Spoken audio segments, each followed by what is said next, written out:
Hey guys, welcome to my channel. So today's probably going to be a pretty short video. I just want to read you some of these texts that I came across and a couple other posts. I haven't been able to confirm that these are real, but that's why I'm kind of hoping maybe I could get some input from you guys and your opinions on if maybe some of you have heard about these and if there's any truth to them. Are they the real deal? I just came across them like last month, so they didn't just get leaked last month. It looks like they've been out for like over a year. So, but that was my first time seeing them. So I was like, what the heck? I never even seen these. So I just thought I'd share them with you guys and just get your input on what you think about them. Okay, so some of them, like there's parts cut off and it might not necessarily be in the correct order, but I did the best I can to put them in a somewhat order that kind of flows good and kind of makes sense. And then, yeah, and then at the end there's a few posts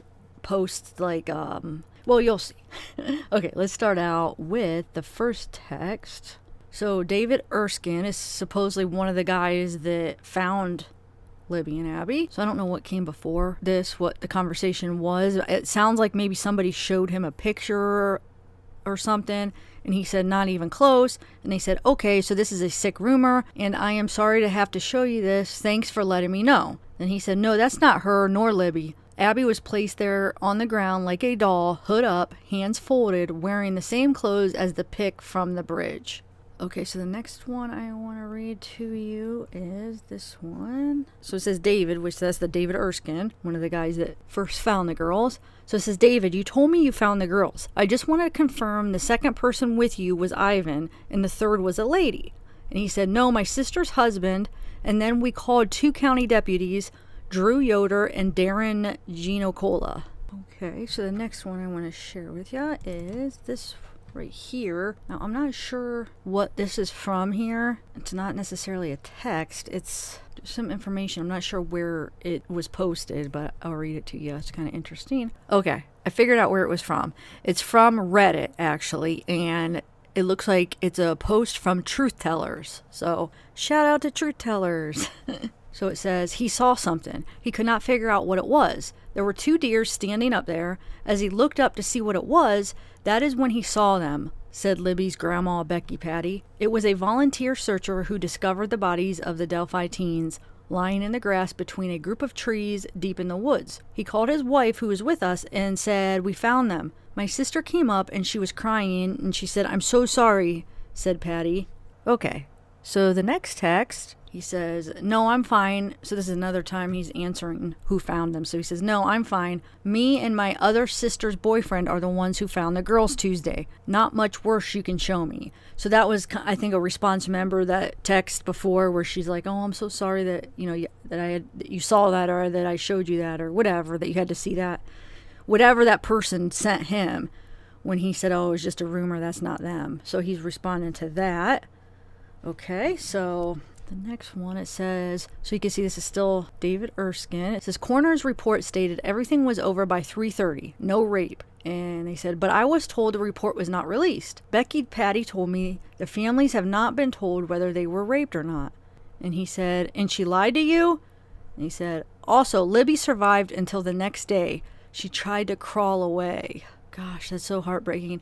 But there's something that I caught in this. So if you remember the text I just read you, here, I'll bring it back up. So remember, it says, also, Abby survived until the next day she tried to crawl away. So in order for them to know that she tried to crawl away would probably be the position of her body, right? How else would they know that she was trying to crawl away? So it doesn't go along with this text that I showed you here. This is why I'm a little confused, where he says, and it's the same guy, David Erskine, he said, no, that's not her nor Libby. Abby was placed there on the ground like a doll, hood up, hands folded, wearing the same clothes as the pic from the bridge. So if Abby was trying to crawl away, how could she be laying there on the ground, hands folded? Basically, she's laying on her back with her hands folded, like a doll, it says, and just laying there. So how does that show that she was trying to crawl away? So it seems like they both can't be true here. Either she had her hands folded, laying on her back like a doll, or she was trying to crawl away, which she would be in a different position. So that's one little thing I caught. Let me know what you guys think about that. Or if you could think of any other way that they could both be true. I can't think any other way. So that's that. Next one I want to show you, this one here. So it says, they were not bounded, they were touching but not tied together. Abby was dressed, Libby was nude. Libby's top half was covered with leaves and sticks, almost like they were trying to cover her. And they said, but you said there was no rape. If there was no rape, there is no DNA. Which that isn't true. I don't know. You could get DNA in many ways. It doesn't have to be rape to get DNA. So I don't know what this person's talking about. But anyway, he answered. He says, correct. I don't know why she was nude, but I read the coroner's report. The only DNA would be from Libby's fingernails. She fought like hell. So she responded, yes, maybe it is the DNA they are referring to. Please let me know if there's anything else, and if I come across anything, I will contact you. He says, whoever did it targeted Libby for sure, and knew what they were doing with Abby. It was personal with Libby. And they responded, yes, I heard Libby had most of the injuries, but it could be that she was trying to defend Abby. She was bigger. And he responded, Libby's head was an inch away from being taken completely off. Abby was stabbed in the heart and artery in her neck. Okay, so here's another message I found on Reddit. It's something that I've seen through many of sources about what the witnesses saw. Like which witnesses saw the BG and how they described him and stuff. So I thought I'd read this one to you. I answered a question of yours earlier today. The witness that saw him leaving did not report the blue jacket. He only described the short billed hat and the scarf or whatever it was over his lower face. When he saw Libby's first pic, he was sure, however, that was who he saw. He spoke only twice about what he saw, nearly 2 years ago, and would speak no more for whatever reason. So then it says, so did BG, Bridge Guy, ditch some clothing? That's a valid question.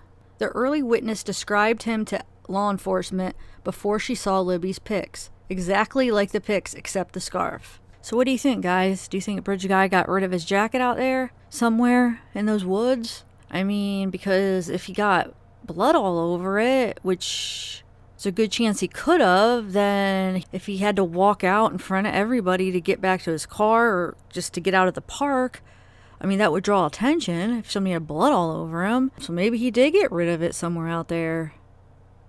It's not like the law enforcement searched every part of those woods. Well, also maybe he had it like rolled up in his hand. He was carrying it, his jacket if it was bloody. I don't know. Or he could have actually even put it like under his shirt. I don't know. Who knows? Now I'm really speculate here, but I just thought that brought up a interesting thought process of if Bridge Guy did get rid of some clothing out there when he was out there. Because did they find Libby's clothes? Because she was naked, but, well, if those texts were accurate and that's really what happened, wonder if they found her clothes out there. Because if they didn't find her clothes, then there's a good chance if Bridge Guy got rid of his clothes, they wouldn't have found his either, I don't know, just gives you something to think about. Okay, so on to the next post. It says, here's the story about the 2-minute video that was really audio. Mike Patty, Becky Patty, and Anna were able to listen to 2 minutes of audio from Libby's phone. In the audio, what was heard was Abby asking Libby if the creepy guy was still following them. They could hear Libby saying, The girls were talking about where they should go. Then the next thing they heard was him saying, down the hill. Then the next thing they heard was a gun being cocked. Which I think that's definitely a possibility of being true. Because for some reason, they cut that audio up. They cut it, edited it. They were trying to hide some kind of noise. And just that small little section that they played for us, there was something in that they didn't want us to hear. So not only they changed the pitch, it almost sounded like they cut a part out too. So I'm thinking they tried to cut maybe the sound of the gun cocking out, but they couldn't cut the whole thing out because then it would block out part of him saying guys down the hill. So what they did is they changed the pitch a little bit. So you couldn't tell it was a gun cocking, is what I think. And I feel like that's a horrible idea because that's going to alter his voice. So the law enforcement is telling us to really listen to this voice and see if we recognize it when it's not even his accurate voice pitch or anything. That could sound like somebody else besides the person that it really is, because it's not. They changed it. They changed the pitch. And they also took a chunk out of the middle. It's two separate, it's like two different recordings. I mean, I think it's the same recording, but they took something out there. They took a chunk out to hide something. I think it was the part of the gun cock they were trying to hide. So that's why it sounds like it's two different recordings, because really it is. I mean, it's the same recording, but when you take a clip out, it becomes two separate clips. So, and you could hear it. Well, I know they also took the whole ending. I mean, there was a lot more to that video. Well, they said they had 2 minutes of video, so we only got to see like a few seconds. But I'm talking about they took a chunk out of the few seconds we got to hear. They took something out of that in the middle of that. I don't understand. Well, I know they also took the whole ending. I mean, there was a lot more to that video. Well, they said they had 2 minutes of video, so we only got to see like a few seconds. But I'm talking about they took a chunk out of the few seconds we got to hear. They took something out of that in the middle of that, what they played for us. But what I'm saying is the few seconds that we got to hear, they took something out of the middle of that and made it into two small little clips. And why they had to do that? Well, I do. I'm thinking that they were trying to cover this gun cocking sound out, but why is it so important to cover that out? I know you have to leave something in there that only the killer would know. So you have people that will confess to things that they didn't do. You'll have those people that say, oh, I did it, that didn't do it. I know it sounds crazy, but you have people doing that. Especially people that don't have nothing to lose, like people that might be already in prison for the rest of their life. Not just that, but it also will help them to have that to catch the person too. There's just different ways they go about it when they know that some specific information that only the murderer knows. They could use that to their advantage to catch the person. I understand that, and the only way to basically weed out like who's telling the truth is to have something that only the investigators know and that the murderer would know. But I'm sure there's more than just the gun. I'm sure there's a lot more that they could ask him and keep a secret besides the gun. Just play us the real audio without the pitch being changed, without whatever they did to make it sound all distorted and weird, and without that part cut out. Who cares if we know that there was a gun? There's still so much more that the public won't know and don't know, that only the murderer would know. So just, I feel like if there's any chance of us recognizing this person like you're asking us to, is to tell us a little bit more and let us hear their real voice. And like I said, who cares if we know there was a gun or whatever? I'm sure there's a lot more stuff to keep private, But anyway, so that we have that one. Let me see what's next here. I want to share. Okay, so this one, I don't know who posted this, but that was kind of interesting. Says, if you know this guy, call the cops. They are wanting to talk to him. So it says he had light brown, gray mustache. Wow, see, in some of those enhanced, not this, but I'm going to show you this picture here where, look, does it not look like the mustache is black? But it could just be the filter, the zooming in and the filter applied to this picture to get a clearer picture. Sometimes you apply filters or you change the filters, you change it up to get that clear picture, like whoever altered this to get a clear picture, which is fine. I mean, I feel like this is one of the clearer pictures, but does it not look like a really dark mustache? So either because of the alteration it changed the color, or even because it's such a, first of all, it's taken from a video. Second of all, the way the sun is shining, reflecting off of whatever, if there's something on his face or whatever. People are saying there's that plastic on him. I don't even know if that's true, but there's definitely, the sun is out, and if that's reflecting and off the camera and whatever, maybe it made his mustache look darker. Because I'm sure the description is more from the witnesses, right? Like in this one, from right here it does look like brown maybe, but then this one it looks black. So like I said, also when you zoom in, things change and it gets blurry, and then you try to clear it up through filters, just changing things when you edit photos and stuff. So that could, I guess, made the color look darker. And like I said, I'm sure they're going by witnesses, so maybe that was more lighter brown, gray mustache, thin face, short facial hair, high cheekbones, which that's not. How come that doesn't look like that guy? It doesn't look like he has a thin face. Looks like he's kind of a chubby face. The high cheekbones, no. This sounds like that second sketch that they put out. The high cheekbones, thin face.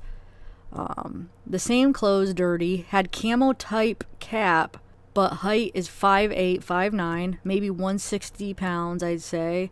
It was about 3 weekends ago. I parked at the gate, turned left to go to the bridge, and he got off the bench and asked me for money. And I said, I'm broke, dude. And he said, bull crap you are. And kind of walked behind us, and I stopped and said some words, and we stood toe to toe, and I pushed him back, and he walked away. Was gone when we were done at the bridge. It was around 1:30 p.m. on February 30th. Okay, so that was after the murders. So I don't know, now that I'm seeing that this person's describing the person they saw. I thought they were, at first I thought it was a description of, law enforcement put out this description. Okay, so I looked up how law enforcement described the guy by the witnesses. So it says all the witnesses saw a man, well, the bridge guy, the man that they saw, with reddish brown hair who stood 5'6" to 5'10" and weighed in the range of 180 and 220. What do you guys think, though, going back to the facial hair? If you were only given this picture and asked what color hair does he have, what would you say? But I guess I would trust more what the witnesses seen, because they actually seen him in person. This picture from a video, which is it's pretty far away, it's very blurry, so yeah, I guess we'll trust the witnesses. But from just looking at the picture, I would say like a dark brown, at least. Definitely not light brown, like dark brown, maybe possibly black, but probably more like a dark brown. So I guess I do kind of see maybe there is a little red tint to it, though, the more I keep looking at it. So who knows? The light shining on it, yeah, it could be maybe a reddish brown. All right. Let me know what you guys see, though. All the witnesses said reddish brown hair, so I guess we trust that, since they all said the same thing, Okay, so the next one I want to show you is... Okay, so this is just an article from 13WTHR. It says, police, Delphi murder victim spoke of man behind them, and audio played for family. It says, state police say more audio from Libby German's cell phone was played for the victims' families, including a mention of a man they noticed behind them. Police say the girls mostly talk about stuff girls talk about in the recording, but they also mention the man. The only audio that has been released to the public from the phone is that of a man's voice ordering German and her friend Abigail Williams down the hill. So this is just somebody that posted something about their opinion. Oh, this is Truth Teller. So shout out to Truth Teller's web, wordpress.com. I just wanted to share it because it was kind of interesting. And so it says, my own theory is that he grabbed Abby on the bridge, and that's why we see what appears to be the edge of her jacket in one of the stills of BG, which is Bridge Guy.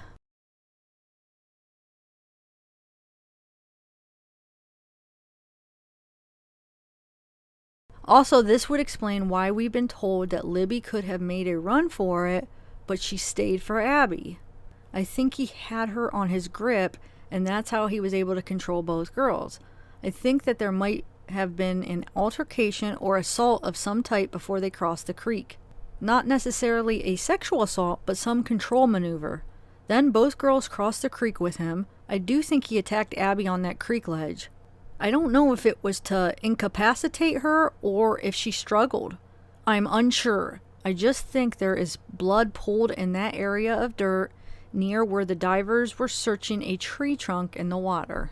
It doesn't sound like he raped them, as you've stated, based on what we've heard, but I don't think he partially covered Libby in an attempt at modesty. I really think he was just trying to conceal them as much as possible so he could make a run for it. So, I don't know. I guess I didn't get the whole thing, so that's that, but very Possibility, huh? Definite possibility. Okay, so remember I was talking about on my last video, Daniel Nations. He was the one that for a while people suspected him because he got picked up in Colorado. He's got a lot of charges against him, and his wife couldn't remember if he was with her at the doctor's for her ultrasound, the doctor's appointment, or not. And I don't know. He's got a ton of charges, but which doesn't mean that it's him, but he was the one where that first sketch looked like so much like him. But anyway, his wife posted this, which I found kind of interesting. It says, "Hello all. Yes, I am the woman who is currently married to Daniel. However, I may going to say that isn't going to be for much longer." I think she probably meant, "I will start by saying I am just as disgusted as anyone else about the deaths of these beautiful girls. I am beyond heartbroken for their families. No child deserves this, or family, or mother to feel that pain. Now I know the biggest question has been, did I know about his possible involvement, or did Daniel tell me he did it? No. If he did, I would have been like any other mother and called the police on him so he could be punished for his actions. However, I don't know of anything more than what I have told police. I have been cooperative with police since day one. You may wonder why, but it's because I am not an animal. I have a conscience and can in no way keep from doing what is right. I am a mother after all. So please know I am disgusted with Daniel and with all he has done to me and put me through, and I am in no way protecting him." So this is somebody that has seen somebody they think could be him. So he says, "Hey, I've seen this mother effer before out at the beach by the trail to go to High Bridge like 3 weeks ago. Asked me for money and got an attitude when I told him no. So me and my buddy got pretty crappy with him and pushed him. He walked away. It was really weird because I grew up there all my life and I never had anyone or any kind of hobos asking for money or ever been bothered anywhere in or around Carroll County, especially out there. It's always so quiet." I don't know. He just thought he saw. But there was another story like this about another person. Well, I think there was a couple other people that said they thought it was the guy that they saw basically asking him for money, and when they said no, they got mad. So there is a guy out there that's doing that, but wonder if that's the same guy. That is the question, right? Okay, so the next one, this guy, yeah, well, I'll read it and then we'll talk about it for a minute. So it says, "Few days ago," and you can see, look, I cut off a little bit here and here. I cut off a little bit on both sides, so I'll try to read it as best as I can. But anyway, it says, "A few days ago, I had a friend who had an uncomfortable encounter with a man at Chem Beach in Beverly Shores as she was taking photos with a few friends. She said he got very close to her and was asking about booking a shoot with her, but things turned when he mentioned he has a lake house that she could come watch the sunset at, and tried convincing her to come to his car for better cell reception as he was trying to look up her photography website. She tried walking away multiple times because she felt something was wrong, and eventually was able to get away and get on with her evening. She later looked through photos she had taken, and he was in the background of one. I've attached one picture and also 2 pictures of the man who is still on the run from the murder of 2 girls in Delphi, Indiana a while back. He looks extremely similar, and she thought the same. Authorities have all been notified, and she's still very shaken up, so I'm sharing this in hopes of others seeing it and taking note to always watch your surroundings, and if this is the same guy, please be careful." So you see, okay, that thing on his leg, like the tubing, and then it goes up, and then there's a pouch, like some kind of a medical thing, medical pouch and medical tubes, whatever that's for. But you know how Bridge Guy has that little pouch on his waist, and does possibly look like maybe he has some kind of tubing, people have said at least. So anyway, it says, "This was forwarded to me by a member here. This guy has a medical pack of some type on the ground that would be attached to his right side waist if walking. If you take a look at BG's photo and the fanny pack object, you can see what appears to be 2 wires or tubes that emerge from the circular hole." It's crazy. Do you guys see it? Alright, so that's that one. And then we have here. So this is a post from somebody that had a kind of weird experience with the odd guy that same day that Abby and Libby were murdered. So it sounds like she's telling her story, kind of contemplating if this guy that she had this experience with could be involved in these murders that day. It says, disappearance yet because I had been at work since mid-morning that day. I did pull over to the shoulder of the roadway, crack my window enough to talk to him, and had even turned on my dome light to see him better. Again, to keep this general, I will only say that he was Caucasian, between 30 and 45 years old, possibly close to 6 foot tall, which Bridge Guy was shorter than that. Somebody described Bridge Guy as short, actually, so there's no way he was 6 foot tall. But we don't know if there's more than one suspect yet. But anyway, 210 to 240 pounds. While I can say that the clothes were not the same as the police suspect pick, he was wearing a light jacket over top of a lighter brownish tan hoodie. He told me his first name only, that he worked for his dad's business, had broken down, and was trying to get to his girlfriend's house in Delphi. I told him I couldn't give him a ride, but did offer to call someone for him or for a tow. He told me not to worry about it, as he had already let his dad know, and that it was okay for him to continue to walk.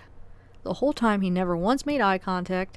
He had acted fidgety and extremely nervous. He also never even thanked me for stopping to check on him. To be honest, it gave me a very bad vibe that left me feeling quite shook. When I got home, I told my husband about the encounter, and neither one of us felt the need to spend much more time discussing it that night, other than for him to scold me slightly for stopping in the dark for a stranger by myself. The next day, when I heard the teens were missing and that a search was underway, I instantly recalled the strange encounter and the really awful feeling it had given me. So this was the day of the murders that she ran into this guy, whoever it was. So that's kind of creepy. And there's one more I want to share with you here. Okay, so this, I really would like to get to the bottom of this right here. Because if this is true, then why aren't the police following up with this? Unless if they already have, I don't know. But it's very interesting. Let me read it to you. So it says, everyone keeps forgetting the dispatch audio. A man approached an officer near the staging area on the day the girls were found. He said to the officer, I heard they found them. Were they in the water or next to it? You then heard the officer explain this on the radio. He asks his lieutenant if the girls had been found, and that a man approached him and told him they were found. Then his lieutenant replies, who was it? They have not been found yet. The officer replies, John Weaver was his name. It is approximately 4 minutes later, the girls are found right off the riverbank. How would Mr. Weaver know that is where they were, and when they hadn't even been found? This is the same man who was involved in the fatal Flora fires where 4 little girls died in an arson. There are more than a few coincidences in this case relating to Weaver and Flannel Shirt Guy. My money is on one of the two, and they both resemble Bridge Guy. I know this is all true because it's recorded radio traffic from Carroll County Dispatch. Stick with what we know and not rumors and what so-and-so said.